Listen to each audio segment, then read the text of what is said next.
اس لیے آپ لوگوں نے کسی کی طاقت سے، خواہ وہ دولت کی طاقت ہو، وہ حکومت کی طاقت ہو، وہ قوم اور نسل کی طاقت ہو، وہ لشکر اور قوم کی طاقت ہو، آپ نے کبھی نہیں ڈرنا ہے۔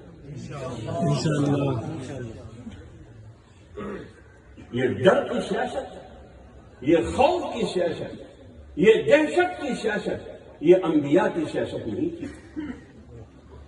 یہ ڈر اور خوف اور دہشت کی سیاست یہ فرعون اور فرعون کے اہلکاروں اور پیروکاروں کا ہے، جو آج تک یہ کردار موجود ہے۔ اور خوف اور دہشت کی سیاست یہ شیطان کی سیاست ہے۔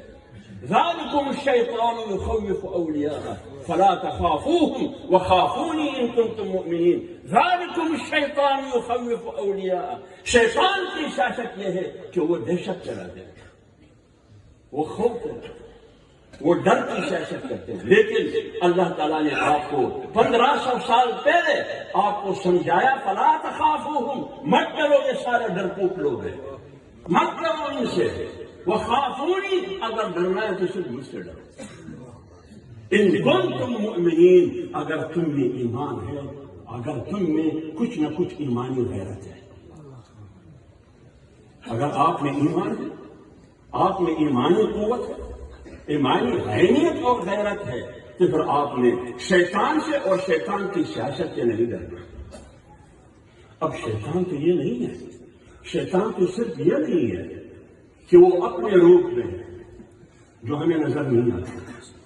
شیطان تو انسان کے روپ میں بھی ہوتا ہے، شیطان تو انسان کے روپ میں بھی ہوتا ہے۔ کیوں؟ اگر کہ وہ شکل کے اعتبار سے انسان ہے لیکن کردار اس کا شیطان کا ہے۔ اس لیے اللہ نے رسول اللہ صلی اللہ علیہ وسلم کو فرمایا قل اعوذ برب الناس، حکم دیا قل اعوذ برب الناس ملک الناس الہ الناس من شر الوسواس الخناس۔ خناس کی شر اور فساد سے پناہ مانگ۔ خناس کون ہے؟ الذی یوسوس فی صدور الناس۔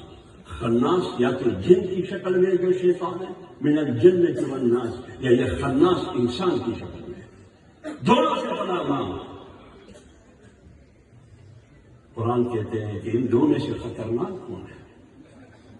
ان دو میں سے ایک وہ شیطان جو نظر نہیں آ رہا حقیقی روپ میں، وہ خطرناک ہے میرے لیے، یا وہ شیطان خطرناک ہے جو انسان کے روپ میں ہے، کردار شیطان کا ہے۔ اللہ کہتے ہیں ان کید الشیطان کان ضعیفا۔ شیطان اپنے منصوبے میں، سازش میں کمزور ہے بنسبت اس شیطان کے ان کیدکن عظیم جو انسان کے روپ میں ہے۔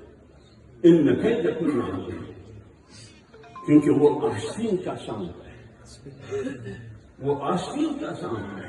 مسجد میں آپ کے ساتھ کھڑا ہے، سال میں 3 بار عمرے کے لیے بھی جاتا ہے،